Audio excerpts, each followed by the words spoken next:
Kongomani wa Uvira kuambia kama kuanzia leo Uvira iko mikononi mwa wazalendo, na sisi wote kesho tufanye makazi yetu, tutafutie watoto zetu, tufungule milango, wamotari watumike makazi, watumike makazi yao, haina shida, watoto wenu wanaendelea. L'ennemi pensait que nous étions ces femmes pour qu'ils viennent baiser. Congo, ezali lopango te, kasi ezali sezela.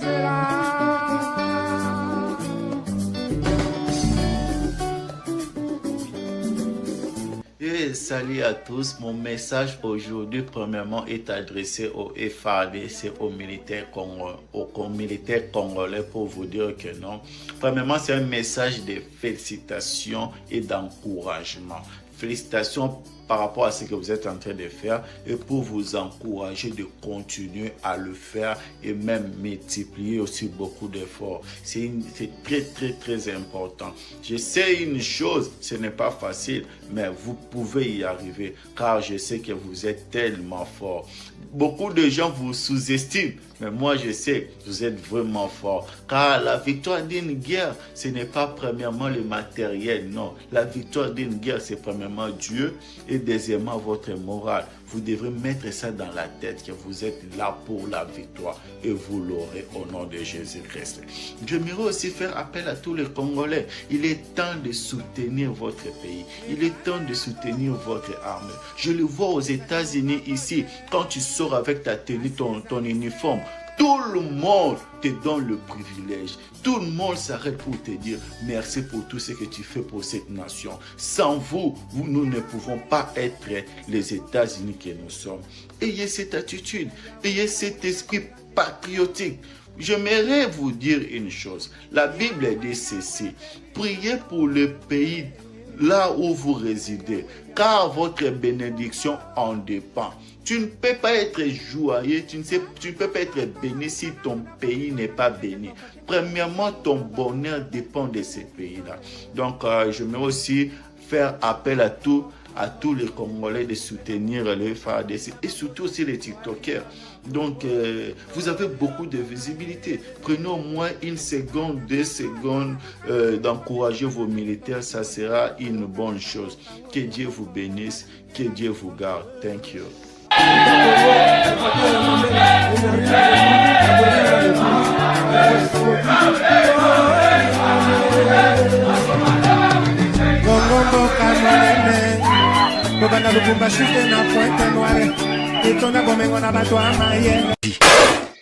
Très bien, merci mesdames et messieurs. Bonjour, bonsoir. Tout doit dépendre de l'heure à laquelle vous allez nous suivre. Une très bonne nouvelle pour tous les Congolais, des pères et des mères. Merci. Vous êtes aux États-Unis, vous êtes en Europe, vous êtes en Afrique du Sud, Johannesburg, Cape Town, vous êtes partout au Canada en train de nous suivre. Vous êtes à l'est du pays, en République démocratique du Congo, à Kinshasa.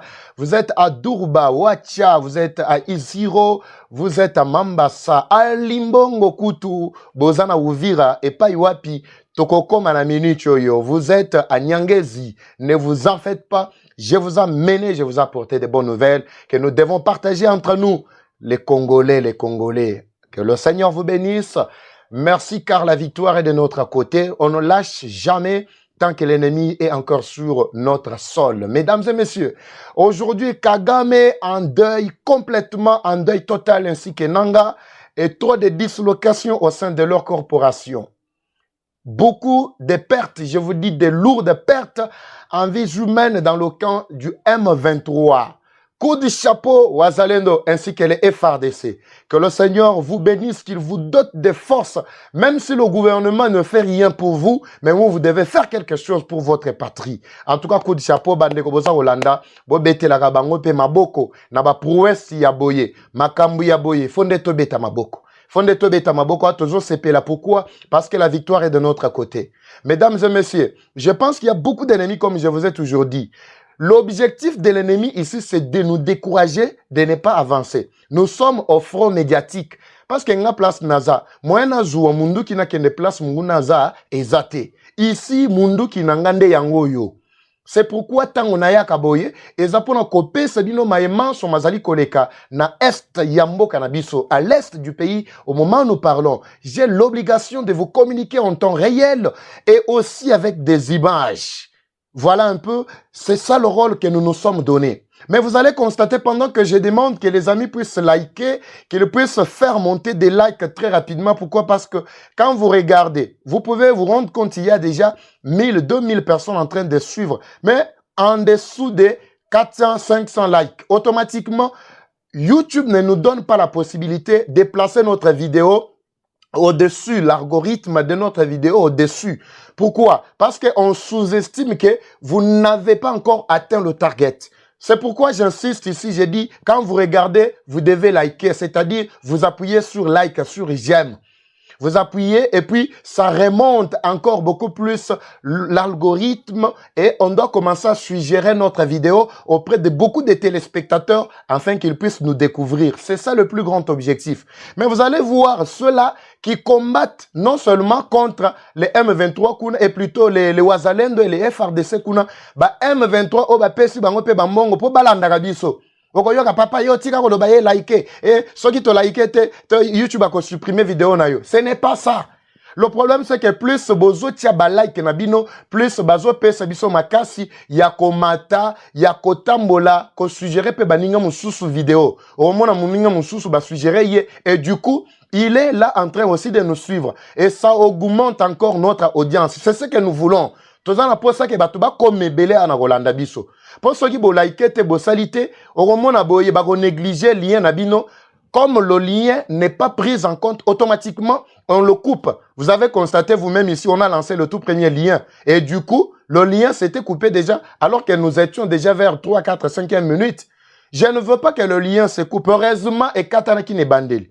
Voilà un peu ce que je voulais éclairer ici. Les gens pensent que nous venons ici pour faire des vues, pour faire des j'aime. Je n'en ai pas besoin. Pour votre information, il y a une monétisation et zate awa. Awa na yende makambu ya mboka. Pour ça, nanga ke nobo mataboza lebele pour que baninga mususu bazwa pe ba information. En tout cas, coup de chapeau na ba yebazali kolanda biso nzamba pambola bino parce que vous ne cessez jamais de faire vraiment ces grands efforts. Ya ko partager na baninga parce que pour ça na biso ezake vous allez informer en temps réel. Tokoki koya na tongo na moi na pokwa. En tout cas, tout doit dépendre de l'heure à laquelle tozo tozo nini ba information tozo accumuler ba information pour na repesa bino toko bomba ngo eza tina nini ba yebazana ba déception ba yebazana ba souci ba stress boyana ba stress na bino aw o eza chaîne na bino anti stress. Merci pour ceux-là qui nous écrivent de temps à autre, qui nous soutiennent encore sans relâcher. Boyana ba stress na bino bobwaka. Tu ozo boaka stress ozolo ba bimba bileja. Ozo boaka bimba bileja. Oui, c'est vrai, nous sommes en guerre. Mais c'est la guerre. Il faut retenir que dans chaque guerre, il y a toujours des pertes. Que ce soit nakan ya munguna, que ce soit nakan ya bato bazako bunda. Alors, bango ba mesana ko pesa binoka, oyo ezali ko salema, nakan ya ba oya biso mais ba jamais ba koki koyebisa bino ma mazali ko lekana kana bango pour ceux qui ba bimisi yango et kopesa ki pelekese et ko surprendre monde entier et ba to ba banda kolele. Voilà raison pour laquelle nous sommes là. Na ebisi bino ke ngana za na bino awa ti to ko silisa guerre oyo. Soki guerre silité to ko tika pété.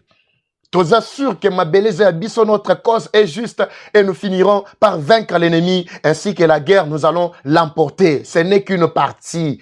Bandeko, merci beaucoup Matiaba j'aime. Zamba pambola bino ba M23 ba pakati mango ba kofi perte ya ko sakanate nazana bilili awa. Pour ceux-là qui avaient vu des vidéos ba tindaki batu o bomonaki bibembedion so bomonaki wana c'était des M23. Pour votre information, il commence maintenant ya kolata oyo nini batenu ya FRDC boye biango malamu bamusu kati na bango bazo bunda pe pona koloba lingala mais lingala bango koyoka ke no eza pena lingala ya batu moko boye tout ça. On est en train d'instrumentaliser soi-disant la robette la binoli solo ya baye oyo boyoki en dehors d'abord ya oyo urukunda oto banoko benga kala Michael ba benga ye nani rukunda wana makanika.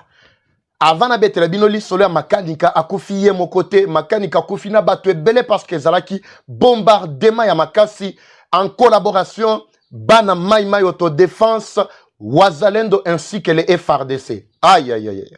Bandeko tobeta maboko lelo vraiment esengo trop na kati ya mitema. Tina olo babo epesa pena kanda na bayina biso bazozo wa kanda ya kosakana te. Merci beaucoup, merci na mona nguma déjà koti. Bandeko lelo na moya tokotaka na moyo tozakana ta ebelete. Mais tout doit dépendre aussi na bangonga o tozanango. Na bisaki bino jour wana ke nazana ba image. Mais loko na ebaki ke no ezalaki ko yinda kuna na limbongo na kokaki ko tiele bino ba image wana te. Pendant que nazoloba boko banda komona pe bilili d'abord ya ba wazalendo ba ebazali kuna likolo bakenda ki renfort na ba wazalendo musu bazaki na limbongo. Peut-être image yango bobanda komona ngo depuis lobby. Pourquoi? Parce que événement est seulement qui déjà. Pour moyen à ces images pendant que événement est seulement exaté. Voilà un peu ce qui nous réjouit ce matin aujourd'hui, Tozali jeudi le 20 février 2025 bandeko. Botikana sepelana noté. Mutumo zo tunanga kuna lobi mais papa il va so pas déjà l'information, tu as pour ça l'information. Mais avant de passer l'information, faut to sepela ko oh. To sepela je commence ici par vous rappeler que ce soit Kamanyola, que ce soit Uvira, Bandeko bako sabinote M23 Azan, namoni ba média belé ba relayer et Kamanyola déjà entre les mains du M23, maman Keba jusque là bazana na Nyangezi kuna likolo nano banyati Kamanyola te. Bao ba mekaki kokota Kamanyola nde émission na sala ki jour wana bomona ki ne ba kufaki lokona ba soso. Mais bao sikoyo ba mekaki ko kitape bazongi mbangu. C'est ainsi que nous allons vous rappeler ici mesdames et messieurs que match est vraiment makasi bo bangate na mona courant ligne pesa biso moi des gars mais ko pesa biso des gars te. Tozo bundalelo awa to pesa bino ba image nyonso lolenge elongo bami bako sabino te. Avant na démarrer bandeko bokota pe moi ebele ko sala pe ba bien mo bokota na opanza lelo na kozala na limbongo na kozala na Uvira nde ba place wana na ko siamela lelo pena do bomona pena que no match eza nango bien quand ndenge tolobaka match eza bien avant na betela bino li solo ya tata wana babengi makanika Rukunda Zaka Makila ya Laurent Kunda Batouare. Bandeko boye bakeno, il n'était pas n'importe qui. Yambona kota na katia histoire na eponga na zana histoire na ye. C'est quelqu'un quand il a fait d'abord sa défection ngana yebi. Alors lelo awa esengwezali na katia mitema bandeko bokota to panza lisolo vraiment na batu ebele. J'ai besoin que tout démarrer atteindre à 2000 batu déjà. Loko na mona courir nye pesa moi mobulu kuna na pe kisa yango na kombo na yeso parce que lelo il faut to betama solo ya bien. Bandeko boza la presse te nga kuna na fona za la presse parce que je dois aller sur terrain. Na o ki taper na terrain awa ezana ma musu ba yebisi nga fona ya pe ko yebisa bino yango su na poko. Mais yambona longwa il faut to partager bino li solo oyo oyo sala pe ba bien moko boy. C'est pendant to la nana ba wazalendo oyo ya Uvira. Pour ceux-là qui pensent que Uvira est en maboko yabanguna. To démarrer nan. Avant na ko betre binosko li solo yandenge ba officier minene na kati ya M23 ba uchuko daye banda lobby peti na tongo awa Kagame asimbi mutu ndenge na yebisaka bino na kati ya groupe na forum wana matanga. Oh nzamba zana bomoy. Merci, c'est ça ma façon de communiquer. Hein? Mais papa yo sala nini, c'est ça ma façon de communiquer en tant que patriote ya solo. Bolandana nous ba défiler pe na message ya makasi ba wazalendo ba pesi na kati ya Uvira pona ba baza kanita ke Uvira ezana maboko ya Munguna Tolanda. Ngomani wa Uvira kuambia kama kuanzia leo Uvira iko mikononi mwa wazalendo na sisi wote kesho tufanye makazi yetu, tutafutie watoto zetu, tufungule milango, wa motari watumike makazi. Wazalendo! Watumike makazi yao. Wazalendo! Haina shida, watoto wenu wanaendelea kufanya kazi. Na tunasema Uvira hakuna risasi ya kupigana tena, sisi wenyewe wa FARDC wazalendo. Tunasema yeyote atakaye saliti nchi yetu Huyo ndiye tutakaye mtwanga kama vile M23 Twigwanyeho, yule msaliti wa nchi ya Kongo. Adui yeyote Uvira iko mikononi mwa wazalendo. Hapa tuko Uvira hapa. Naona wazalendo wamekontrole kabisa Uvira. Uvira hii wazalendo wamefanya kazi depuis juzi mpaka sasa. Hawa ni wazalendo kabisa. Mzeru kumeta ule ni mzeru kumeta kabisa. Wazalendo wanaendelea kuleta amani hapa kwetu Uvira hapa. Na mida hii amani inaanza kupatikana hapa kwetu Uvira. Uvira hii amani inaendelea kupatikana kwa mida hii. Kwa mida hii Uvira inaendelea kupata amani. Très bien. Merci Bandeko Balandi, merci. Lelo pena munguna linga bondisa biso me aolonga te. Ngaeyo nabimi, voilà. Très bien. Boza otala pena boze belé ba jamais mata. Pour appuyer sur j'aime, au commentaire peut mati. Merci beaucoup mesdames et messieurs. Très bonne nouvelle aujourd'hui, les avancées significatives yabana mboka les wazalendo ya solo. Les wazalendo oto bengi ba véritable patriotes. Bana bazako ko bana ko sala musala. Boyoka ki dernièrement, paraît-il, moi mes ententes ezalaki entre ba wazalendo na M23 plutôt na FRDC. Mais qu'est-ce qui est arrivé? C'était le problème d'abord pour bango bazaki na kanda komona keno na katia FRDC ezakina bakondi mususu côté à commandement na golobela mangama commandement va toi sur ces missions oy bazaki na katia commandement qui posait des petits soucis. Alors il fallait que ba wazalendo bango moko ba mizuela makamango na maboko. C'est ce qui s'était passé. Alors ils voulaient désarmer ba oy musu ya FRDC balinga ba kima sous prétexte que ba pesi biso ordre. Ndeba affrontement bozala ko yoka entre wazalendo et ceci cela. Mais banguna basala ki ango débat, ba commissaire babi, ba komi ko potana entre bango na bango. Pourtant ce n'était même pas ça. Alors, qu'est-ce qui s'est passé exactement hier mesdames et messieurs? Boyebi tata oto bengi bien bomoni ana bilili oyo to bengi Rukunda Makanika nde bazala ko benga ye eza makanika ba bamba yende komboana mais vrai kombo na ezalaki Michael tango azalaki Michael to Michael tango azalaki na kati ya nini na armée na biso parce que azaki na kati armée na biso. Quand on vous parle de l'infiltration ya bandeko batu o pena bo ndimarate, il était là. Ici c'est quand FRDC to armée na biso batuitaka sur défection na ye quand il avait fui ou quand il a quitté l'armée. Mais il a quitté l'armée. Il n'est pas allé quelque part. Akendaki na makimoko boye, quand on a pas conformer plutôt mouvement naie, mouvement de rébellion otobengi ngumino. Rukanda était devenu l'ennemi Yamboka Nabiso, comme vous l'avez constaté mesdames et messieurs. Mais qu'est-ce qui est arrivé plus tard? Rukanda tango a sali mouvement naie, ye azalaki ko se méfier azako lobake mouvement naie, eza mouvement indépendant, boena botu ça. Pourtant, il était plutôt soutenu par le Rwanda ainsi que Baonyo Swabundisaka Est du pays. Mais il ne voulait pas s'afficher na katia M23. Loko boyebi M23 bomoni oyo, même les accords qui ont été signés en 2009 n'étaient pas signés avec le M23. C'était plutôt avec CNDP. Il faut tous aller d'accord. CNDP de mutua signaka ba accord bomonaki oya gouvernement na Batuana. Mais du coup, tango ba signé na kombe ya CNDP. Du coup, boyo komona et kokoma M23. Même les nanga que vous voyez qui ont intégré le mouvement, ende kokuta mouvement ya kokuta. Bazane le côté ba gagner na kati. Alors, tata on a le bela d'abord au bras droit. C'était le bras droit, le principal acteur otobenga rapena acteur ya cinéma ya M23. Yesikoyo azalaki directement na M23 te, mais azalaki na mouvement na ye.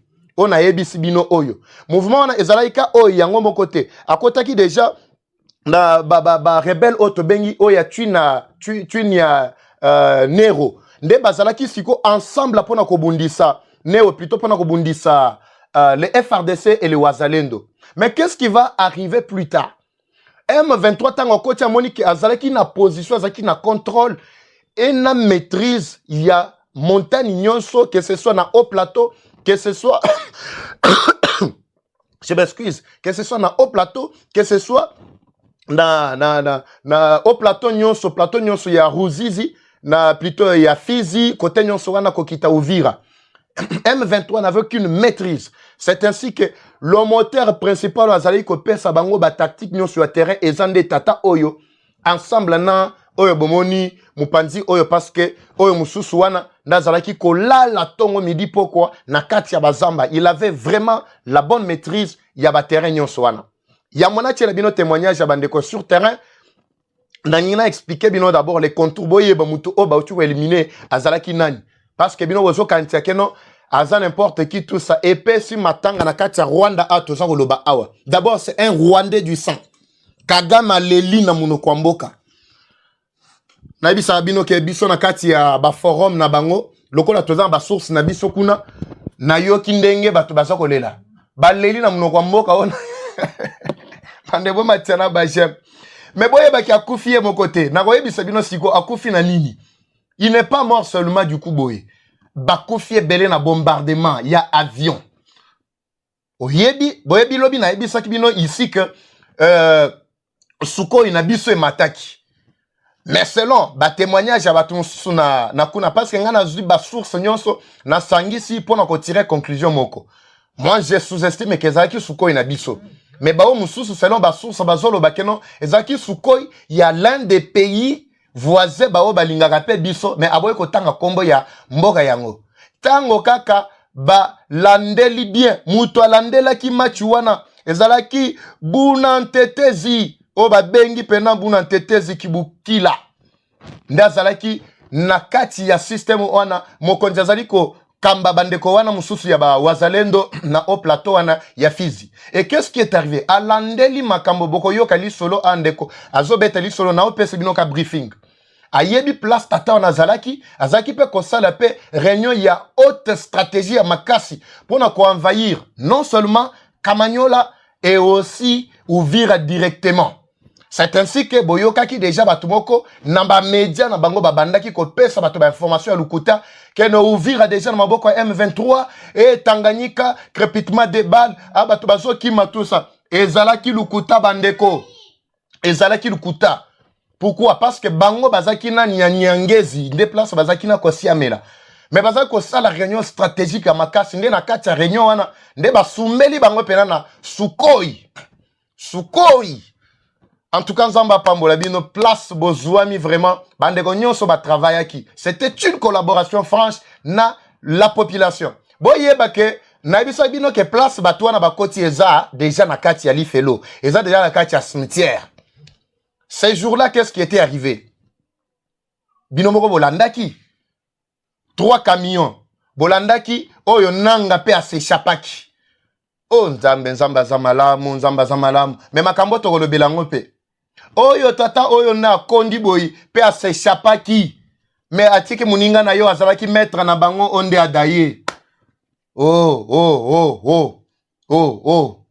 Makambo ekomi nango bien, match ekomi nango bien.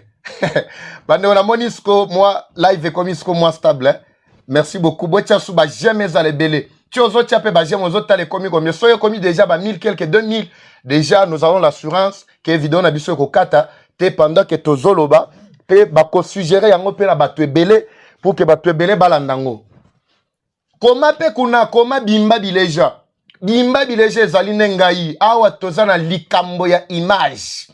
Vidéo na image, bimba bileja, bimba elingi koloba, ezo beta, ezo chanter, bileja, ezo lakisa, c'est-à-dire ezo lobe, ezo lakisa, bimba bileja. Banda ou matye deja ba bimba bileja na ba commentaire.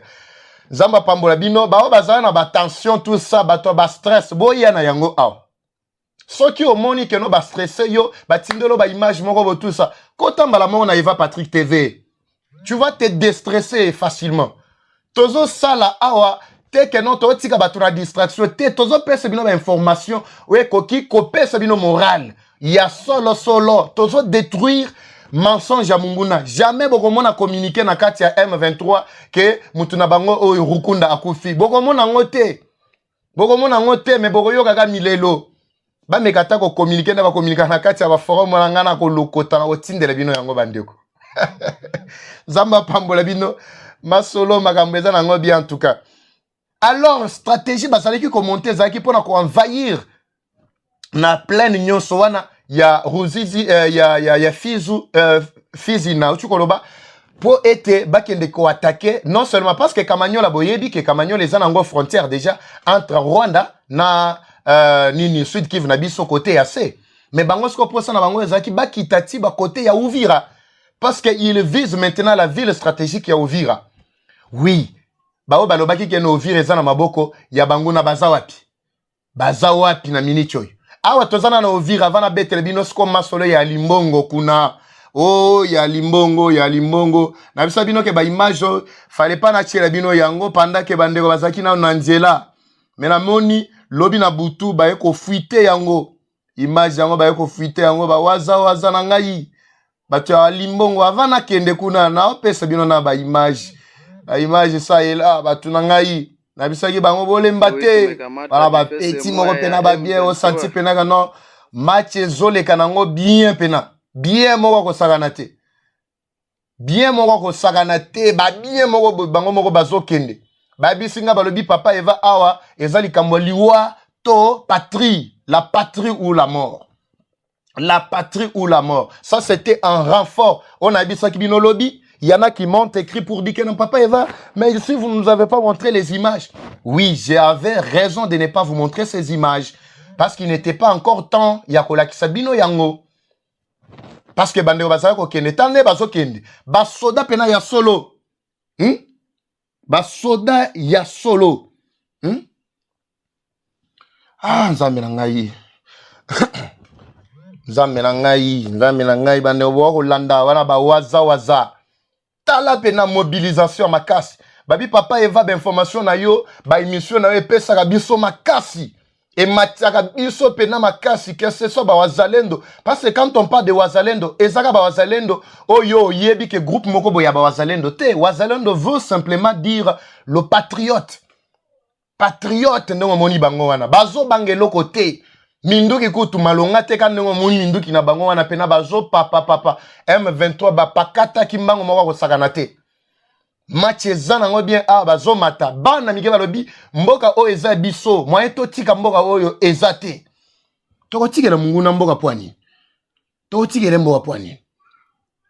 Bandeko match ezana ngo bien bo partager na bandeko bele awa nde sengoto. Esengoto zana ngo tina oseka bona pesa kanda. Na baba balingi koyoka te Nzambe na ngai.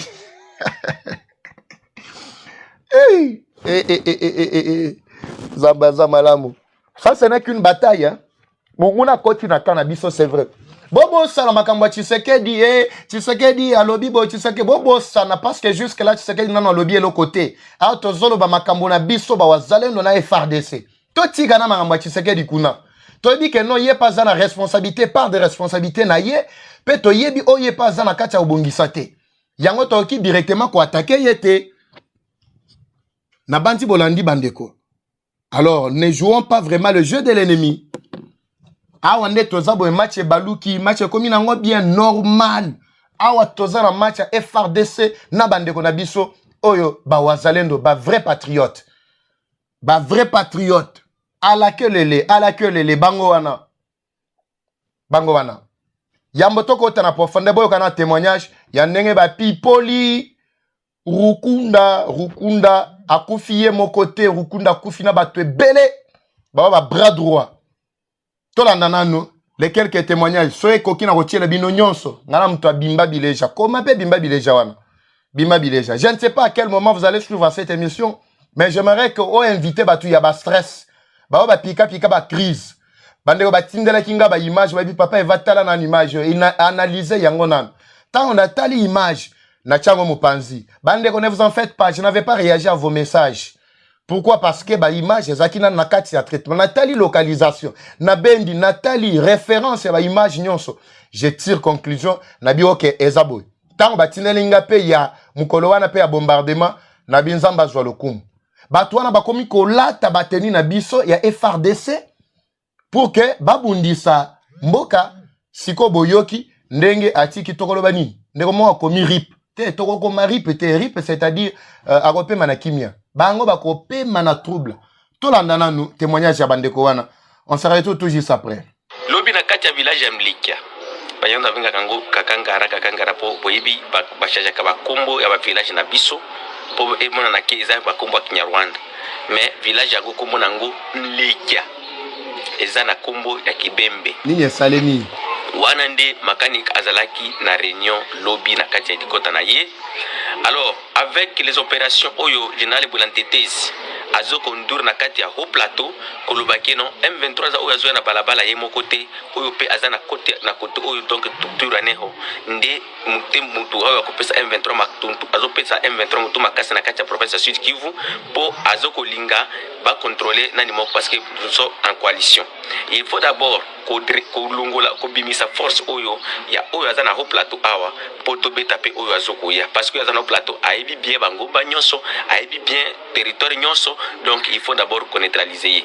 Alors, Général Bulantetezi, dans ces opérations, donc il est en train de mener dans le haut et moyen plateau du territoire de Fils-Uvira et Mwenga, à Salaki renseignement. Il y a Makanika, donc chef militaire, il y a Gumino Tuiraneho, au cerveau militaire, il y a Banyarwanda na kati ya territoire de Fils-Uvira et Mwenga Azawa. Baïkobutake Azalaki na réunion na Mlikia. Alors, le général Bulantetezi, il a conduit cette opération en coalition avec nos FARDC, nos forces armées de la République démocratique du Congo. Donc, FPDC, MLMTT, Wazalendo, FPDC, MTT, FARDC, va conduire l'opération.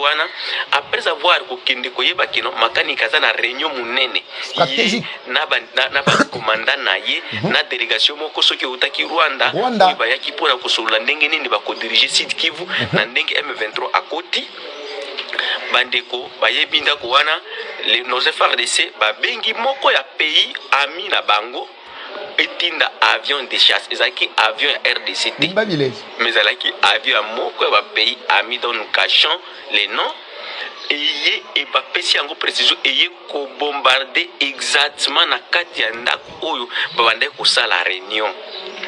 Donc makanika ayeye mokote akendaki ye mokote bande bolanda nano esilite na vérifier awa nazomona déjà ba ligne ezokita nazo senga bo matcha ba j'aime bo matcha nde ba j'aime boza déjà plus de près même de 2000 en train de suivre en direct bo matcha ba j'aime so bo matcha ba j'aime parce que 2-3 témoignages etikali parfois ce qui lien et katani moyen et les kezate. Je ne veux pas que na rezongelaka makambo parce que j'ai beaucoup il y a ba information repesa kabino tango yesu pour ceux qui na ena poko na rezongelaka te lien soki kati awa ekosenga na rezongela to si sa témoignage mais dans l'entretemps to matia ba j'aime mata jusque là nazo mona eza moins de 500 na osenga nde moi stabilité wana kota tokei akei na ba officier ebele na bato ebele oyo ba haute tête na bango oyo banda ko sala réunion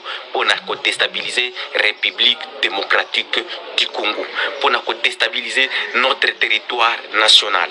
Donc c'est ainsi que après bombardement et kaka moko ko beta mission accomplie beti après bango bato ya ratissage ba beti siko adi ko bunda na ba oyo ba soda na bango après le bidon token to paiement. Mais vraiment je vous assure que non, makanika a été bel et bien bombardé à Mlikia na kati ya mabele ya ba congolais ye muto bande ko linga ko ya kusala ba désordre. Makanika ba bombardé avec l'aide de nos compatriotes avec l'aide de nos FARDC et Maïmaï na kati opération Zogoleka dirigée par le général de Bulantetezi dans les hauts et moyens plateaux du territoire de Fils-Uvira na kati ya province du Sud Kivu. M23 naza na Uvira te, mutabangisa bino te, mutakosa bino te. M23 toujours na Bukavu kuna na Nyangezi, les FARDC, nos compatriotes les Wazalendo, ils sont dans la plaine de Ruzizi pour sécuriser la ville et pour sécuriser toute la population. Munguna zoko semi panique et c'est pourquoi nous aimerions demander à l'hiérarchie militaire à Kinshasa va changer commandement militaire le plus tôt possible. Commandant 3e région Abima, Alungwa. Commandant chargé de renseignement Alungwa. Banyurande ngi swana balungu. Bandeko, merci beaucoup. Merci Ndeko. Ndeko Lobby. Émission Zaki Togo Makasi, mais la façon de plaisanter, tout ça, ça ne montre pas qu'on est en guerre. Non, non. Même pendant la guerre, on mange. Hein? Même pendant la guerre, hein, on mange. Nakati ya guerre, hein? Bamsoupe ba otia zemi, bazo bota, nakati ya guerre. Pe sangana moi mainame là. Chaque chose a son temps. Ici, c'est ma façon de communiquer pour ceux-là qui sont stressés. Ba kiti déjà, ba tension et mati, ba msusu ba sucre mati, ba ça soit l'hésité. Et c'est moi befonde to sepel ensemble. Quand il viendra le moment, il y a Kozalaraka et Longiloko la soulati, il y a Pilate, yango. Mais pour le moment là, quand il y a des prouesses, d'abord, on a quand on a biso toujours betamaboko toujours sepela. Pourquoi? Parce que on a réussi ces 2 jours ici, il y a qu'on contraindre Munguna pour que ça va avancer na été. Et je vais vous expliquer pourquoi il fait toutes ces avancées là. On a tiens là aussi que ça eh nzamira na osegati wa pinga yo. Bimba bileja papa, bimba bileja lelo. Bimba bileja nulle part okokutango. Ah. Match eza bien, eze sengo. Tine na opese une matière boito sepela. Mais yo soki ozo sepela na esengo na bisote. Etali yo za mtwanga mbokuna. Yango a tanto sepela to matia ba j'aime, tozo s'abonner, tozo komisa chaîne na biso vraiment ya makasi. Parce que maramonga ne on a sala boye pe sa kanda na kaya banguna et surtout ba bazana frotte balanda ngai. Balanda ngai bazala ka démoraliser complètement. Toza na guerre oui, nganem na yebi sabino ke no makambo ezoleka boye. Ba komi place ngolo to pakala bazongi boye tout ça toza na guerre. Qui ignore que toza na guerre? Na sala kutu ba émission pe ya éveil ko la ki sabatu côté o guerre wuti, tozo kende wapi toza wapi. Yango na ba moment ndeti ya boboyi frère mo pe moi ko sepele ko sala pe ba bien mo boboyi. Oh! Zamina ngai. Mesdames et messieurs, pour votre information, faut voyer que bato tobengi oyo ya groupe rebelle to mouvement groupe armé wana ya Turaneo. Ils allaient travailler en collaboration na ba M23. C'est de cette coalition wana d'abord ya Turaneo nde epa yoapi tata oyo abimeli na mouvement na ye. Po ya zalaki déjà wana kati na mouvement na ye. C'est ainsi que vous avez vu, c'est lui qui avait presque la maîtrise, il y a Sud Kivu. La majorité à Makambo, parce qu'il était d'abord dans l'armée Nabiso. Il était colonel à l'époque où il a fait la défection. Alors, qu'est-ce qui va maintenant arriver? Il a vendu la carte totale en collaboration avec Biamungu. Selon ma source, il ko confirmer que non, Papa Eva, paraît-il Biamungu a confité na katiwana. Il y a une embuscade de Salemaki. De comment va écoper sans ba information. Mais ebele ya ba brad Rwanda bango ba kofaki jour Rwanda ebele kutu ya ko saganate et surtout ba commandant nyonso bazaki na ko diriger ba opération. Alors epesa ki bango déséquilibre. Avant de parler de la montée en puissance de Wazalendo, ba bazali côté ya nini ya Alimbongo pour na ko renforcer ndenge na bisali bino Alimbongo Kanyaba Bayonge kuna tout ça na bisali bino que il faudra que na sa télé d'abord sur un petit message au Tozanango. Lokola boyoka ki bandeko. Nous excusons. J'étais en train de parler nabi avant na lobela oyo maimatali plutôt Wazalendo nabi son côté à Limbongo. J'ai parlé d'abord du commandement. Ce qui vient de se faire, c'est ce qu'on était en train de partager avec l'un des Batumoko Boinako Tanga Kombote. Nakatia Siage, il ressort d'un communiqué très important. Balobi que ce qui est à la base de tout ça dans notre pays, c'est qui fragilise c'est d'abord oyo bengi commandement yambo canabiso. Commandement bao baza likolo nde baza poser problème. Même les Wazalendo qui viennent de donner le témoignage ici, il parle, il dit la même chose. Il y a quelqu'un qui a réussi, je ne sais pas si c'est le service, il y a chef de l'État Yemoko, to yende kowana na front kuna, ils ont réussi à faire fuiter conversation na bango na chef de l'État Félix Tshisekedi. Alors on a quatre conversations et là il y a mabe ezate attendenge fuiter wana, c'est juste une information kende kozala ki kopesa. Il précise bien, lui fait partie, il y a Bayebasala qui bitumba, et bakenda ko yekola kuna na Gabon. Mais quand il est venu, il commence à expliquer. Lui, il est où il est à Ituri, nakati ya bazone wana, bango bazaki na opération ko traquer ADF. Alors il explique le contour. Je ne veux pas tout commenter moi seul. Vous pouvez penser que ezande malobanangai. Nena oti ke la binonanu boyo kaye. En attendant, comme ça, yembo kwa zako loba bao ba yoka ki conversation anate bozwa chance ya koyoka ngonde siko awa. Yambona zongela siko yo magama ba oyo ba koma ki essoufflé na ligne wana ya Alimbongo. Suivons d'abord ça, nous allons revenir juste après.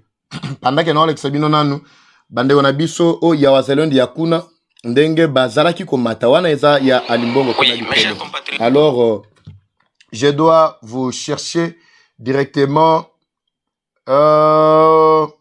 conversation na bokoyo kayango awa pour que tout tambola vraiment ensemble bandeko. Tout tambola ensemble. Ça va Bolanda. Bonne santé excellence, bonne santé excellence. Oui, merci beaucoup. Merci. Ouais. Bonne bino bona. Ouais, biso toza bien excellence toza na. Ozawati d'abord, ozawati. Ouais, awa présentement naza na beni sikoyo.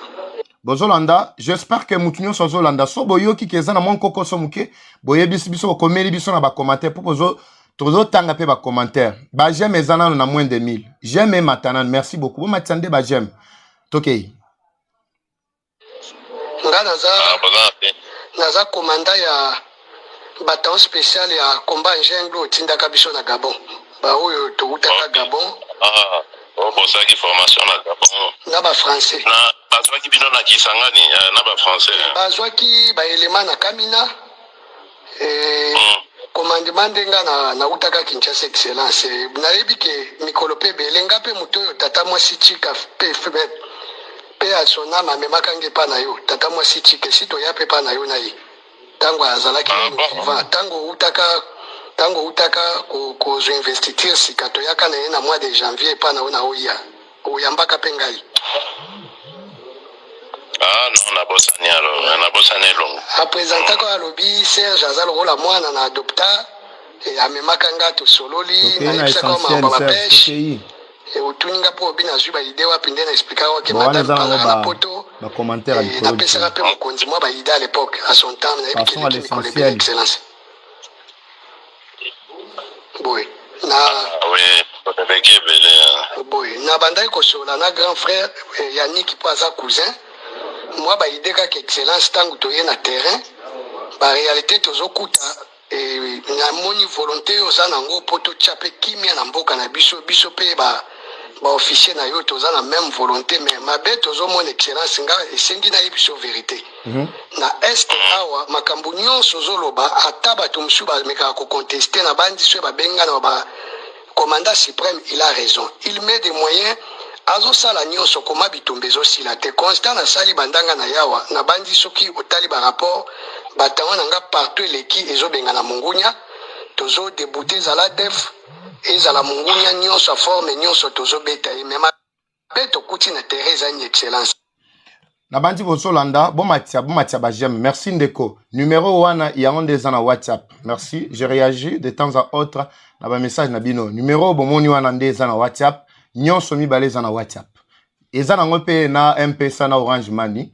Je réagis na ba message na bino awa. Ne vous en faites pas. Tous les numéros là si vous m'appelez, je réponds. Mais au Benga de temps à autre, misale zape belé, na rose à la peine à traitement, ba image, tout ça, moyen à jouer, exactement. Mais au tike linga ta message, bozana ba image, botinda, botirangai, bino bato ba stress, na oluka bino, boya na ba stress na bino, Eva Patrick TVND, bimba bileja na bino, et pas yuapi, bo banda ko joie, ba information solo ya bien. Et à liboso eza problème ba effectif o yo lobaka. ba régiment zoka ba régiment eza ba régiment ya kombo na papier mbongo ezobima 1800 2000 soki balobi hotel misa bango régime ezobimisa 600 personnes 400 personnes et puis soki mungunya beti ba unité comme fanda nango balobi to sala 10 ans na front 10 ans ne dit pas que tout le temps ozobunda peut-être abunda pe 3 fois pamba bakoma okata bakoni bakoma na bango ko sala ba commerce et ba soda wana nde ozomona tango M23 beti bapalangani ngai na travailler mingi na unité ba ibu ezala pe gérer na maison militaire tozalaki kuna na Rutshuru tango tozungomba liboso et bon comme biso ba unité spéciale ezala kaso esi bobeti faut ce que bo replier botikeli ba unité de couverture mais baningo batikali ponga nazongi pa mbangu po nazosala po opération na armée ougandaise na Kasindi basangisi bataillon na ngana bataillon moya ba Ougandais poto éradiquer ba ADF nyonso donc naza pe na 3 compagnies na nga kuna mais na baningo batikali kuna excellence nde na lingi yo mokonzi na biso yeba bakonzi batika kokosaka yo mokonzi des ordres eza na armée yo ezosenga to organiser nga na yebisaki grand frère Yannick po na nga soko tuninga Serge nasala nini na kosengo excellence so esengo sola na excellence ya Rwanda to sala nanu négociation to négocier ba retirer no ba troupe to organiser armée au forme ezaleli to koyoka soni mokonzi bango bakoyebiso te bakonzi na biso ba phénomène ezawa eza makambo ebele soki nazali pembeni ya koyebisa mokonzi makambo bambongo mbongo ya ration soki eye basala ba commission mais soki ba livrer biloko neti unité na nga tango na uti Gabon na yawa nazolesa soda 3 fois tango tokoti na secteur ya Ituri ya Nord Kivu ya Beni bazopesa o ration soko sali yo moko calculer ration à 20 millions au lieu de 27 millions do biloko wana soda tango azoli ya bien te des organisations eza na armée ndozo mona pays lokola Rwanda eza ngo muke mais baza bien organisé bien structuré et puis ba comme excellence ba sodo ba umelia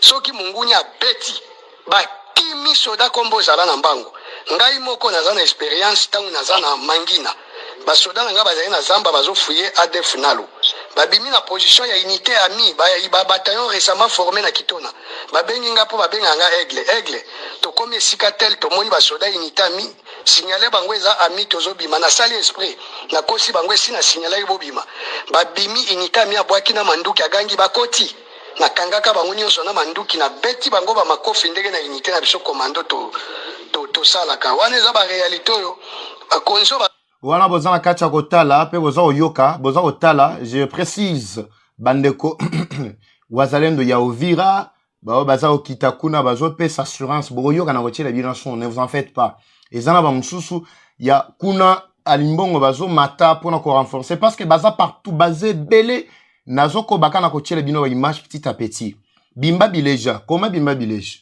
wana soza ne sengote wana etalinde yo okay zo dirigeant armée bakoki koyebiso te bakoyebiso ka excellence tout va bien tokoki kobunda alors ke ngaso kotuninga ndenge nazomonela ba unité tokosangisa ba régiment et puis comme unité de réserve ezalaka te bakomi ko prélever unité supposé eza na kokola balongoli régiment ndeke kobunda na Rutshuru komi kuna bapanzi yango kaka bongo si omoni suka nango bakoluka bapesa yo mokonzi na biso échec biso toza ba jeune officier tozomona makambo ebele nde tozosenga mokonzi otala na organisation ya armée to bandela ko réorganiser ba force na biso pour ba force toza nango eza prêt ya kobunda te taneti bataillon yanga bataillon moko nde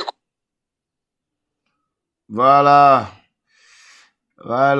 match sukeliawa ya ndeko oyo o azalaki ko expliquer ndenge commandement na biso ezali ko poser problème mais basoda toza na bango effectif pesé à makasi bamsu baza bien formé on a mis tous les moyens possibles pour que bazala vraiment bien formé bazala batumoko vraiment à la hauteur et ba fonction na bango mais traîtrise nakati nde sali mobulu ndeko nakati ya commentaire bako sabino te munguna koki kokoma na kisangani te parce que place azali babengani alingiaki ya mata bakote wana ya kitiambiro nde pa iwapi bitumba ebandelaki avant-hier mais atozolo ba awa bakitisi akititi nakanya bayonge aza munguna auti na ba état major na bango eza kote ni ezaki nde bakote ya Rutshuru kote ya nini ya Bunangana lokola boyebi bauti goma te bauti nde kuna likolo Alors na Kisangani eloko ezate, na Tanganyika eloko ezate, que ce soit na Uvira eza na maboko ya bana mboka bango moko. Bango ne baza na ville. Yango na bi na kotiela bino son ya bawazalendo bawo baza na Uvira bawo expliquer bino na bawo bazo matakuna bokoyoka. Mais concernant aussi recrutement massif, boyoka ki basport na ko sala awa, pe mobilisation to bengi si batu. Oyo vice-premier ministre, ministre ya défense azali ko sala. Abandi tourner na ye na kati ya Grand Kasai. Mukolo malobi azalaki na Mbujimai. Na kotiela bino pa ba image awa na équipe na biso qui était sur terrain et na makambo mususu bokoyoka ndenge makambo elekaki. Plus de 7000 batu bandimi. Na kananga plus de 15000 batu bandimi. Na autant na bakwe nyonso wana batu bazondi makako kende. C'est normal. Mais il faut tomituna ke batu wana bako former baza ba réserviste to bazali ba soldat to kotinda na est. Mutuna moko par rapport à la préoccupation bandeko balobi nanga awa. Parce qu'il y en a qui pensent que Papa Eva, nous le problème qui est là, ce n'est pas le problème d'abord il y a effectif, c'est le problème il y a commandement. Pourquoi? Parce que jamais toko lo baké toza mouké par rapport à M23. M23 basé belete. Rwanda basé belete. Kende na Google tapé pour yeba effectif ya Rwanda bagoye bisayo. Biso ba etoza na kati ya ba service na bango na ba source na biso ou ezali ko fournir biso ba information. On apprend que M23 bazan effectif ya malongate. Mais le problème c'est que bazali na moi structure na bango na moi organisation na bango pendenge baza ko kosela bato o bazan na bango baza ko motiver bango ko tia bango moral. Parce que loko ya liboso pona ko longa guerre ezali nde moral. Yango ba émission biso to salaka ezo démoraliser bango davantage. Eza pa mbate ndenge baza ko beta bango kuna. Qui pensait que Mutuloko la Rukunda pouvait tomber au front? Qui pensait? Et il n'est pas tombé seul. Vous avez suivi vous-même ici. Alors, le problème, il y a commandement Nambo Kanabiso. Il y a beaucoup d'amis qui m'ont appelé de partout. Papa Eva insiste sur commandement ya Mbo Kanabiso. Batu Oyo, bazali ko échoué. Moi, na classe. Muto a échoué, mais ndenge ni muto a échoué, mais yozo matiaye grade.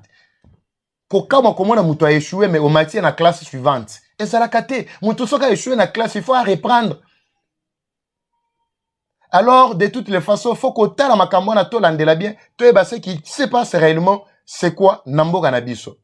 Là, c'est très important, Bandeko. Je vais revenir sur le problème et commandement. Même, sorry, même ba soda oyo tozali kozela ba yana secours mais tango ba yana secours ba kozana commandement ya nai ba kozana commandement ya ba congolais ba kontina biso.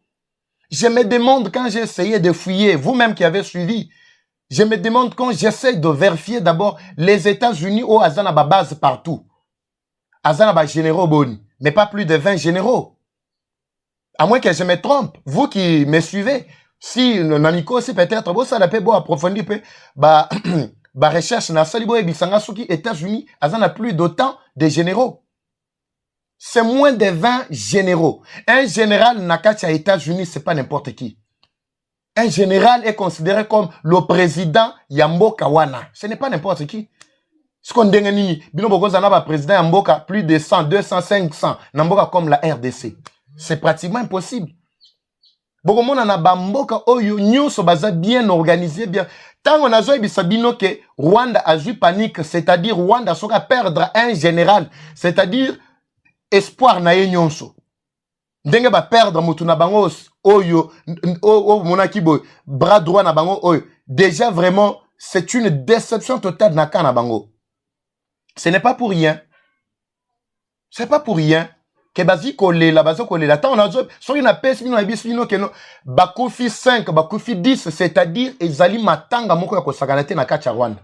Mais ici chez nous ce n'est pas le cas. Nous avons combien de généraux ici en République démocratique du Congo? Et c'est tous ces généraux là, ce sont eux qui se prennent pour des experts qui pensent qu'ils doivent être à la tête et à commandement de temps à autre. Contrairement à ceux-là qui sont des subalternes, bah adjudant, bah capitaine, bah lieutenant, tout ça. Mais ce n'est pas ça. Le problème là-bas, c'est le problème, il y a nini commandement, il y a Mboka Nabiso. Mais le chef de l'État, Azawapi, parce que c'est lui le commandant suprême. Commandant suprême, Elingi Koloba. Azali Kolo, il y a ba généraux, Azali Kolo, il y a ba tout nyon soana, quelque chose va péter na yo. Ozala maréchal, ozala nani, mais Azali Kolo na yo. Mais il peut prendre la décision.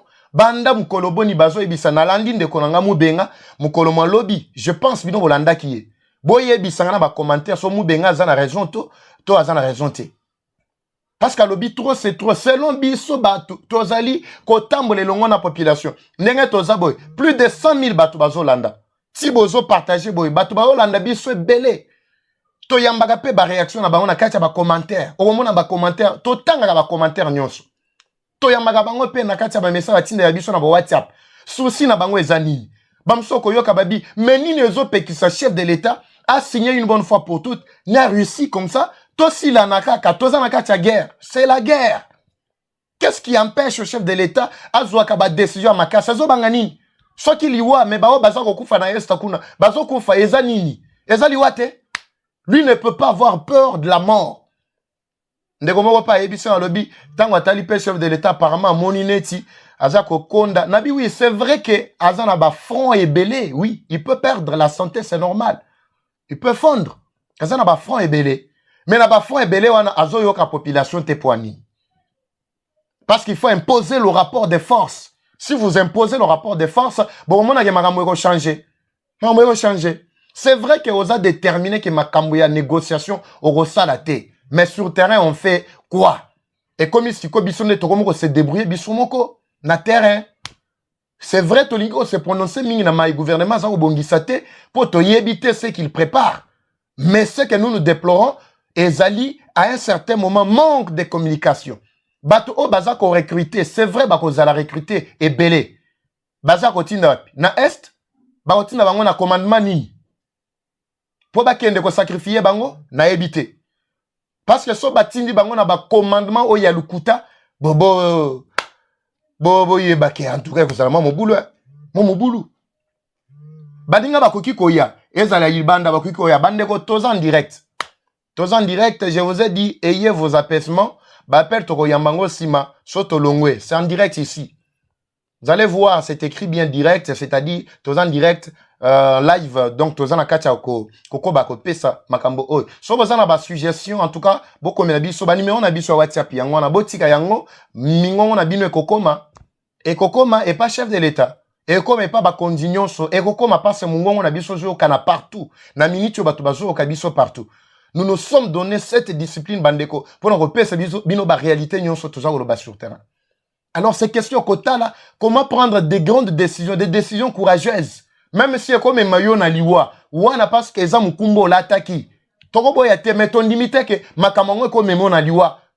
Parce que batu bazako kufa, ba oyo bozali ko dénombrer officiellement nde oyo bino bomoni, mais oyo bomoni te bazape belé, bazaka ba civil. C'est vrai que ba FRDC na biso na est kuda bazo bunda. Yango na tozo mona pe ba réalité na bango pe ba prouesse bazo sala. Mais ba sala ngo sous commandement ni. Poto eki ke kuna ni tete ba effort ya ndeko na biso kibukila oyo kibukila buna tetezi. Wazali pe ko coordonner ensemble na ba patriote wazalendo en même temps na ba FRDC na axe wana. Peut-être ce qui est zalaka pona commandement na yete mbelero peut-être ba prouesse toujours ka oyo elinga ki ekomate nga esale mate to nga to andeye vraiment Rwanda te ndenge to andeye yele loboyi. Alors une autre suggestion balobi en dehors il y a recrutement massif na bandeko bokotinda parce que ce sont des éléments que vous allez envoyer à l'est mais bako kende sous commandement il y a nani. C'est ça la question. Et l'autre question est de savoir est-ce que nous souffrons vraiment d'effectifs. C'est la question qu'il faut aussi se poser. Si réellement nous souffrons d'effectifs,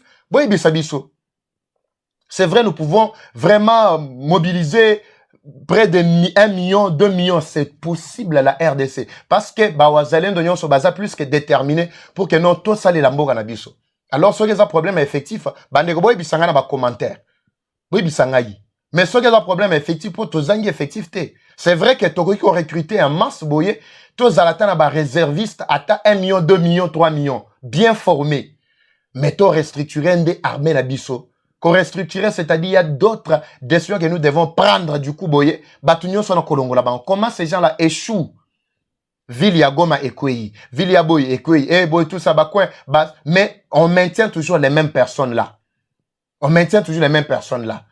Malgré résistance, ces gens dans ville ouana, soit disant Ekwei, mais résistance à Maka Césali. Mais résistance, ces autres, ils ont outande na ba patriote na biso, ba wazalendo bozako mona.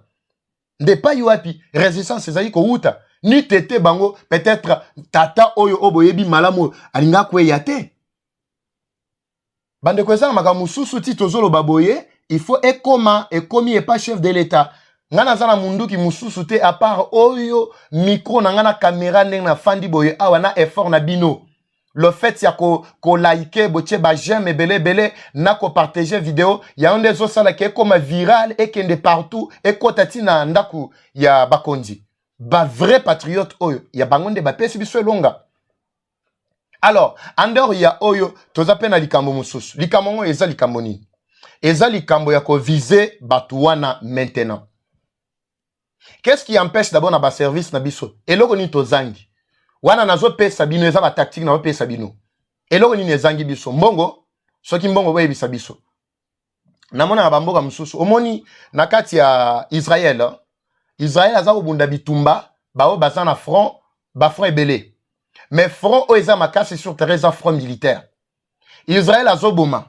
Chef de l'état bako sa yo teke non soko bomi e ba waya olobano simbi makila maboko tout ça. Batu nyonso wana bazaki ba vont rien, il ne représentait rien. Le camp de Kabila bango nyonso wana. Nazo pesa bino exemple là nazo loba. Na lobango na lingala. Quand Eduardo Santos a quitté le pouvoir, Lorenzo O azana pouvoir o lelo. Qu'est-ce qu'il a fait? Mais vous savez très bien que Lorenzo a été Koutou. Dauphin, il y a Eduardo Santos n'Angola. Mais juste quand Eduardo Santos est parti, Lorenzo est resté là-bas.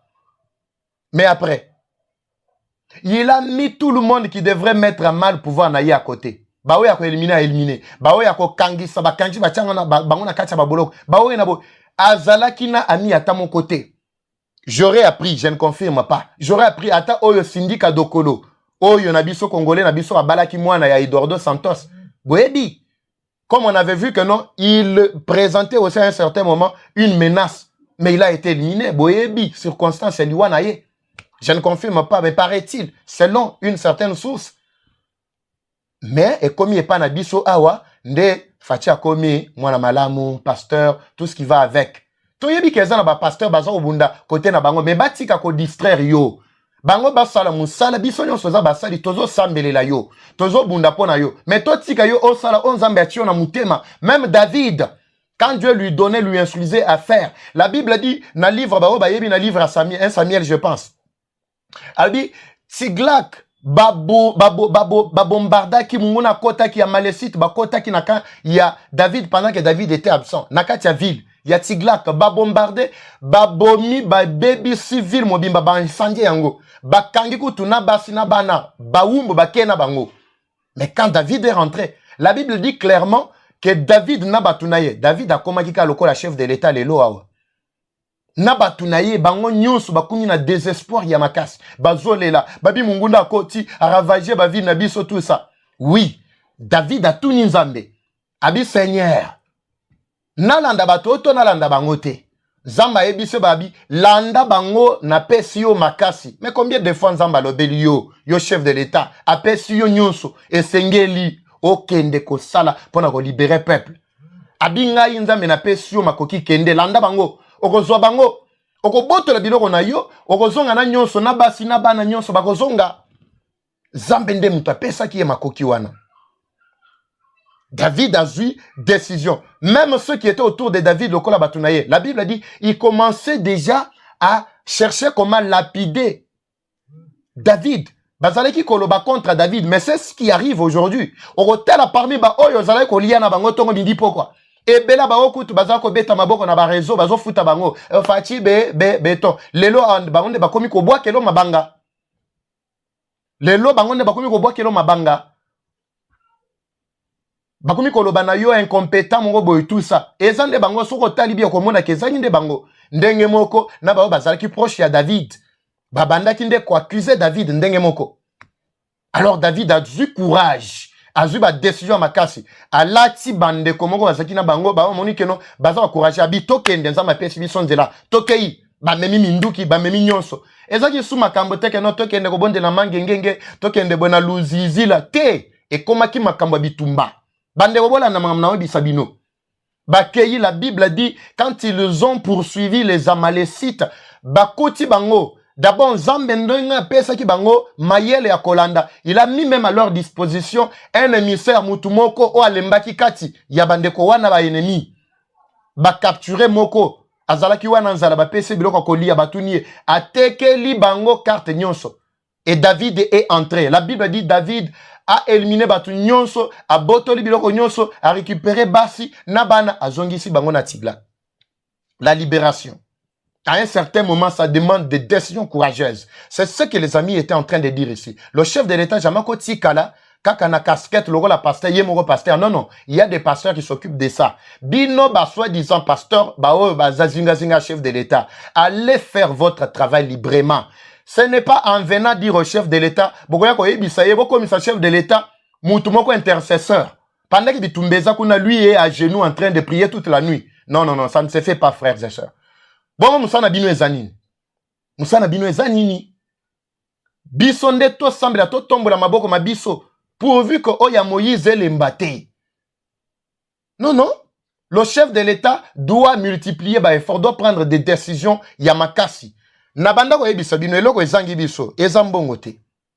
Toza pe na batu otokoki ko travailler ko infiltrer ba kamikaze nde ba benga bango. Ba kamikaze bazali. Pourquoi ne pas pe koluka pe ba kamikaze kati na biso? Soki toza na bango te na mboka awa, to loué bango ata na Russie, to loué bango ata na Israël, ata wapi. To armé bango bien. Mais nanga na kamwe.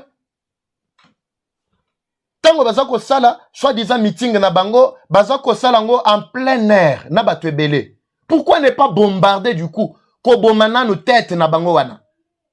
Pourquoi ne pas utiliser le système Okoboy? Eh non, bah tu vas qui est dans le stade. Eh soit tu bombarder, bah tu vas linga baku. Bon bah baza okufu, baza okufu na baza batute. Pas événement moko ya lolenge bongo ne bakenda wana, nanga wana, bisimwa wana, nkoma wana, na oyo wana makenga, ba équipe wana ne bazala wana. Ce sont bango de tête. N'attendez pas seulement que bawazalendo basa l'exploit ndenge bazako sala nakatia ba front bazali sous pression ya munguna nde ba se défendre babomi ba tête. Té, ce n'est pas toutes les têtes là ba kitaka na front, bamso batika la kaswa disant l'administration na bango. To préparer comme moi système roboye, mutumoko to infiltrer comme makas, soki kamikaze. Akomi pe beti bango pe masasi wana mbala moko, ata ba beti pe akufi. Mais to démoraliser bango. Soki ka to beti ka tête na bango wana 3-4 ndenge bazwana toki so combien 3-4 ata 3-4 na bango mbala moko guerre ekosila. Guerre ekosila. Parce que le temps babandesko ko se réorganiser et tout ça, ils vont se rappeler à l'ordre to lancer offensive. Bon mona kino bakokima parce qu'ils n'auront pas le temps de se restructurer. Siko biloko nyonso wana tolo bate. Tozolo babozo yokate. Vous pouvez suggérer makambo boy tozolo ba bandeko bo partager vidéo makambo komenande bakondi parce que plus bozo partager plus ezo mata mingi bazo tiango likolo émission balandango partout dans le monde entier et ça a ta 1 million de vues na se rassurer que ekoti partout na bandako pour ceux qui neutraliser ka mitou wana esili. Vous pensez que non les troupes bakoza sous son orientation bazana orientation te. Pour votre information na lo bakango plusieurs fois ici. Qu'est-ce que l'ennemi avait d'abord utilisé, avait fait avant? Malgré au-delà, batu bazako loba, ça et là, tiramouimi, azaki traite, ngana, kota, na, ba, détail, auto, ba, polémique, wanate. Mais c'est tiramouimi qui a été d'abord neutralisé. Yenda zaki loko la capitaine, nazaki loko la chef de file. Moutu yaba opération, zaki ko coordonné. Au-delà, yaba, makamunaye nyonso, batu bazali kolobanaye. Je ne veux pas entrer dans ça. Mais tant qu'on a éliminé Pamba la moko et pèse-moi déséquilibre, ça nous a pris du temps pour qu'on nomme nouveau gouverneur. Magamonazolo Bassonia Kosi, binombo komaga na commentaire. Ça nous a pris du temps, effectivement du temps. Et cependant, l'ennemi mène déjà des offensives directement. Ni t'étais la résistance, il y a capitaine Oazwa qui commandement. Peut-être balingaba kota na goma kandenge bakota ki na Bukavu jourwana. C'est pour vous dire que Mbalamoko Tokoma qui est un peu démoralisé, sans commandement. Basoda Moussousse, Babi Bako se rendre, Babo et tout ça, des biloko bozali koyoka. Malgré résistance, ya banamboka. Maramoussoufo tolo bande vérité, dengue tolo baraboui. Oye zali chaîne na bino. Bimba bileja ici vérité sur vérité. Ici vérité sur vérité, to banganay. Po tozana guerre. Ezali kambo ya mabele awa, to banganay. Bandeko, ce que j'ai dit, suggérer ça au chef de l'État. Au-delà de ce que nous pouvons dire, tous appels à Makoki à infiltrer Kanabango. Ambongo Chole, SC Eric Sogi Bukundo, tout ça. Bokinda ki na gomati. Hein? Besoin infiltrer Kabiso na ba institution. Il fallait pas infiltrer Batouana Boko Tika na réunion de besoin ki ambongo Dr. Tiaga na ta Chole. Chole explosé na kwa place wana. Loko lo zala ki o explosé na yo bananga nyonso wana bakei. Mitema ya bango ekei na trouble yo pe okei po to moni pe maga yo kota magambo yote go ya mema ba polémique na linga ba polémique te a. Tu avais eu quand même la chance à comme pembeni ya batuana. Soki ka to éliminer 2 3 4 na bango esili. Bitumba boko yoka ba avancer et place tel ba avancer bazala ko sala bako kima bako zonga mango parce que bako za suna commandement te bako za la démoraliser na ba attaque tozo sala bango na ba média na biso oyo bandeko. Rassurez-vous que bitumba o to longa ngo kana ba FRDC na biso oyo o toza ko lela keno baza structuré te oyo. Chef de l'État ayoka message oyo. Abima azo ba décision courageuse. Liwa ezali Tokobanga liwa te ezala ba biso. Soko ndimaki kokoma ti place oza ondimaki liwa. Toyebi courage na yo. Yo moko loba maloba no lobi soki pona kokufa pona Goma Est na biso mobimba na kokufa. Eza maloba mayo. Bandeko recrutement et salemaki, c'est vrai, ya makasi. Salemaki ya makasi wana ezalaka mwa mise au point mona lingana fongola pona permettre magamusu ce quota. Na mona ba j'aime ezo matapena te ba j'aime lembi déjà. Ba j'aime lembi. Et lembi na tika na 2 éléments ko tchela bino a. Bocha ba j'aime ko. Merci beaucoup. Merci beaucoup bon mathiasu ba j'aime et comme déjà ata ba nini avant na longo et comme déjà ba 1000 quelques. Pendant na tika la bino les événements qui se sont déroulés ici. Ah oui, c'est un moment où tozo mona wa pe tozo yoka. Yango fallait kana na bouger mo mukena lo bandi na lo baki wana bandeko. Atigela bino bawaza oya Ovira bazo lancer message ba lobinyon so eza sous contrôle na biso. Bakosa binote. Bolanda no bango. Je suis là. Bobanda ko matia ba jema makasi, c'est parti. Wazalendo wamekontrole kabisa Uvira. Uvira hii wazalendo wamefanya kazi depuis juzi mpaka sasa. Hawa ni wazalendo kabisa. Mzeru kumeta ule ni mzeru kumeta kabisa. Wazalendo wanaendelea kuleta amani hapa kwetu Uvira hapa. Na mida hii amani inaanza kupatikana hapa kwetu Uvira hii amani inaendelea kupatikana kwa mida hii. Kwa mida hii Uvira inaendelea kupata amani. Huyu ndiye General Mama Kongomani wa Uvira. Kuambia kama kuanzia leo Uvira iko mikononi mwa wazalendo na sisi wote kesho tufanye makazi yetu, tutafutie watoto zetu, tufungule milango, wa motari watumike makazi. Wazalendo watumike makazi yao. Haina shida, watoto wenu wanaendelea kufanya kazi.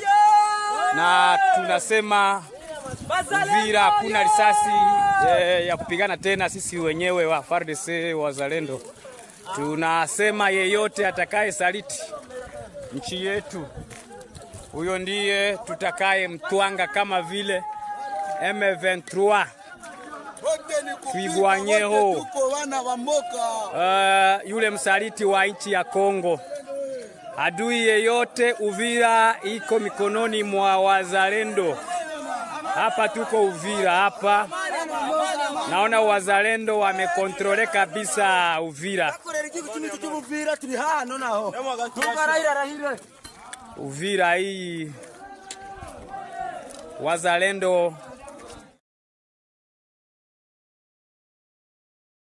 sasa babo nje wanenda raforce, wanenda angalia situation. Acha moto iwake, tupiganie raia. Wasoda wale kabisa. Huyu ni generali wa mouvement.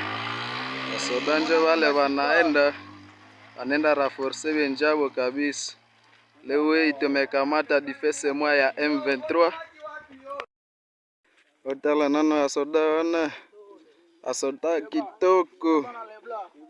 Otala bango bake iko raforce. Bandeko na bango bazakuna. Boma tabie toko beta bango. Boy otala nanu tozile lo difese moko ya M23 toko tika pe bango te toko beta bango reglementaire. Bona wasoda victime de massacre otala bango bake iko beta mingu na M23 general ya mvuma jingene otala bango bake deja bake iko beta munguna. Ok, ça, merci. Victime de massacre yao ile inenda piga M23, inenda piga M23 kabisa bebaya. Raforo ile naingia deja koko basoda wenye basha récupérer defense moja ya M23. Victime de massacre General Njingene yeule, tunakuwa na sokolo kitwa vino iko pale, tunawaona wanaingia deja. Hakuna kogopa, adui haitatukimbia lakini tutaifata mpaka kunyitaishia. Asoda bale raforo nenda raforce ogopesha wale nenda raforce kabisa, nenda raforce. General Njingene yeule momone bie, tunakuwa na sokolo ketwa waone PMF yeule. Leo hii tumekamata defense ya M23 moya. Raforo ile naingia kabisa, raforo ile naingia kwenda raforce benjabo, inaingia kote ya Limbongo. Voilà, merci beaucoup Bandeko. Olandi Banja liboso ya Uvira ezaki image ya lelo ya lobi plutôt na lelo oyo musubo moni wana ezali ya mukolo wana on bisaki bino ke no ko tiela bino sur place parce qu'ils étaient encore en route et Munguna pouvait chercher comment localiser pour bango tant bazo zo pe ba image baza ba expert na prise d'image na ba commentaire na bango pe za amateur. Alors biso tango image zo komela biso toujours comment y aller progressivement. Bande on ne paniquez pas. Ce qui s'était passé na Brazzaville, na côte ya fleuve Congo wana, ce n'était pas des Rwandais, plutôt des Rwandais, des rebelles qui entraient là-bas. Ezalaki ba policier ya Congo Brazza nde bazala ko kende ko traquer mutu moko place wana. Alors selon ba information na bango wana pe na moni pe vidéo intégralité et bandeliti bazo banda oyo ya service na bango. Mais cette vidéo-là ne vous panique pas. Ils ont quitté que non, les rebelles, ils étaient au bord du fleuve Congo en train d'entrer en masse, tout ça. J'ai lu, Nakati va commenter Mabino, ce n'était pas ça. Et de plus, je précise, cela ne veut pas dire que l'ennemi ne pouvait pas infiltrer. Parce que, bozako yoka kandenge zaka lelo bakangi moko, côté Anjili, lobi bakangi mususu côté Aboy, tout ça. Mais toi, qui préciser, lobi bolanda qui a natia la binope, moi, vidéo moko ndeko zalaki ko insister sur banani kota qui soi-disant bazaki recruté soi-disant rwandais na Kanset eza pembeni gabo na aéroport. Alors tu peux ça déjà information pour que non message oyo komela bakondi bayeba na kolandela makambo si possible biso musana biso ezaka owana yango toza ko sala. Je vous dis sincèrement merci, mais avant de vous quitter, je vous laisse d'abord ce qu'a été l'ambiance. Il y a Mkolomwa Lobby, na recrutement na Ochukoloba, il y a Kabombo Madianvita, Wazaki na Mbujimai. L'événement a été bien travaillé sur le plan médiatique par notre confrère Waya Kondolo Kabeya Mwana Muluma, que vous allez suivre ici comment l'événement s'était déroulé.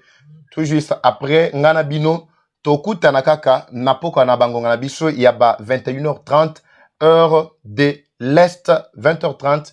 Heure de Kinshasa. Ngana bino en tout cas kana bapoko kobo sanate numéro yango ndeza na WhatsApp roko benga roko tikela message tout ça nous prenons, il y a pas de souci. Les appels affiché plutôt devant abisso nzamba pambola bino mabota mabino malata kimia na nzambe manso vraiment ushindi wetu elonga eza abisso buchimuni mbwetu bimba bileja.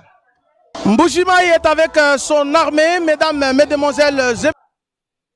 De nous regarder en ce moment même sur votre page Facebook, votre chaîne YouTube. Aujourd'hui, nous sommes le mercredi 19e jour du mois de février, l'an 2025, comme cela a été bel et bien annoncé. C'est le grand jour, c'est le grand événement. Aujourd'hui, se tient sur ce boulevard Laurent-Désiré Kabila ce grand événement, cette grande cérémonie de lancement des recrutements massifs au sein des forces armées de la République démocratique du Congo. Une cérémonie qui sera bel et bien présidée par le vice-premier ministre, ministre en charge de la défense nationale, Guy Kabombo Mwadianvita, qui est dans nos murs depuis hier mardi. Plusieurs autorités répondent présentes ici, notamment les gouverneurs de province qui doit signer sa présence d'ici quelques minutes. Il y a aussi des députés nationaux qui se sont déplacés exactement pour cet événement. Vous savez que la tournée du VPM à la défense concerne le Grand Kasaï parce qu'il a commencé par Kananga et puis Chikapa. Aujourd'hui, mercredi, Mbujimayi, s'en suivra l'étape de Ngandanjika, Kabinda, Mwenedite, Lubao. Mais pour aujourd'hui, il faut noter que parmi les autorités déjà sur place, il y a notamment les députés nationaux Tobin Kongolo Kayumbi qui personnellement a tellement mobilisé pour la réussite maximale de cet événement d'envergure dans l'espace Grand Kasaï. Il y a également le député national Maurice Chikuya Kayembe, le député national Boukasan Tumba Pecho qui signe également sa présence ici et notamment d'autres députés provinciaux qui sont ici sur ce boulevard Laurent-Désiré Kabila. Et je vous rappelle que la manifestation va bel et bien débuter ici. Ce sont notamment les jeunes de 18 à 22 ans qui sont concernés par cette campagne de recrutement massif au sein des forces armées de la République démocratique du Congo. Mais la population qui en a marre, qui a la colère et qui ne veut pas être recolonisée par des étrangers rwandais soutenus par la communauté internationale, a répondu présente ici. Il y a pas mal de jeunes, de garçons et de filles qui se sont décidés finalement d'intégrer l'armée nationale congolaise. Ils vont passer par différentes formations pour en tout cas accoster par le rôle de militaires assez formés, assez habiles pour la guerre et pour l'administration militaire, notamment pour ceux qui ont quand même un niveau d'études supérieures ou universitaires. Donc ici, c'est un message fort que cette population lance à ces agresseurs rwandais qui sont soutenus notamment par la communauté internationale et qui coopèrent sous le label DM23 dans la partie est de la RDC. Le peuple lance ce message à partir de ces boulevards que nous sommes avec les FRDC, nous sommes avec les Wazalendo, nous sommes également avec les pouvoirs publics légalement établis au terme des élections qui se sont déroulées dans notre pays en décembre 2023. Nous allons vous faire vivre cet événement en intégralité sur notre page Facebook mais également sur notre chaîne YouTube.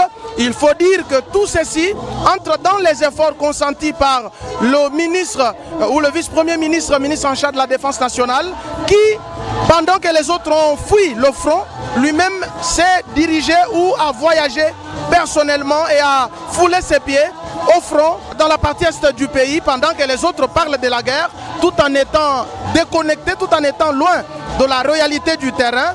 Voilà pourquoi il veut aujourd'hui, s'inscrivant dans la large vision du président de la République, de la professionnalisation, de la formation de militaires congolais, lancer cette campagne d'inscription et de recrutement massif au sein des forces armées de la République démocratique du Congo. Merci de nous regarder ces images.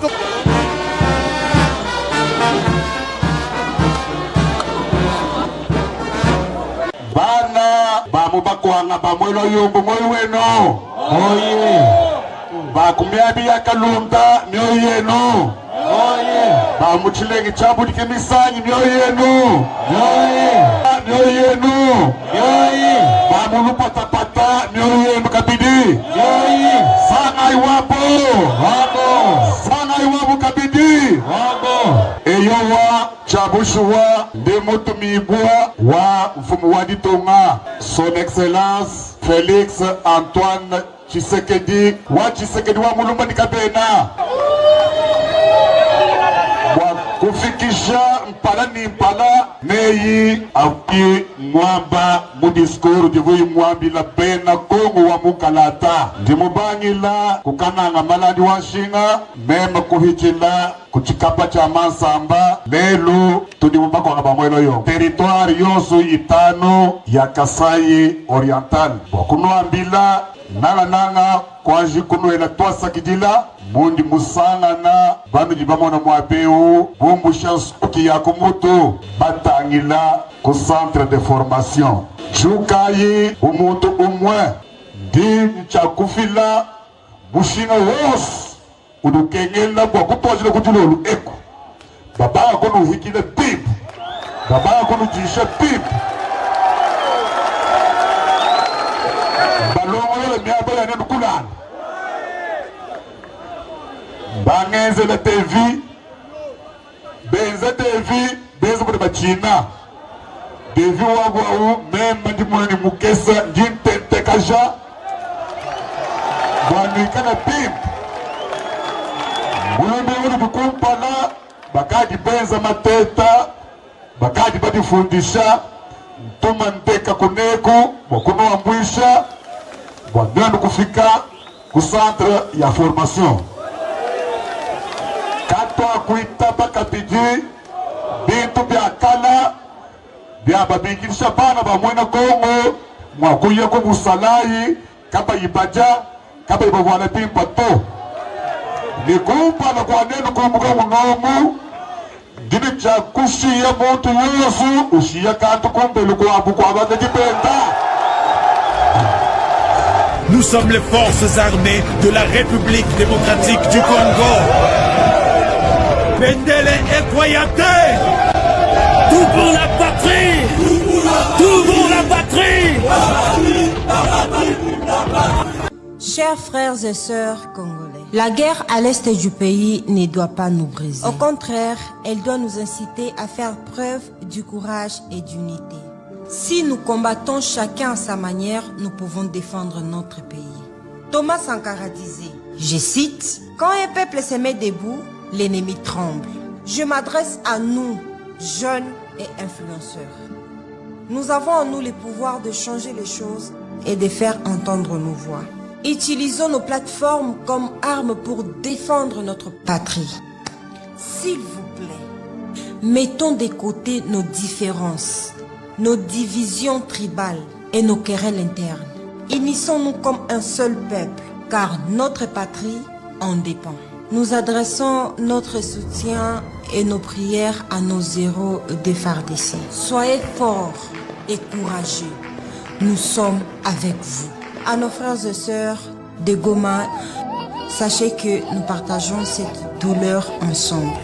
Ensemble, nous gagnerons cette bataille. Que Dieu bénisse la RDC.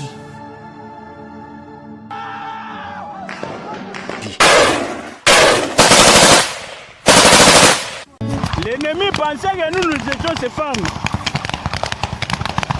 pour qu'ils viennent baiser. Ezali lopango te kasi ezali sezela.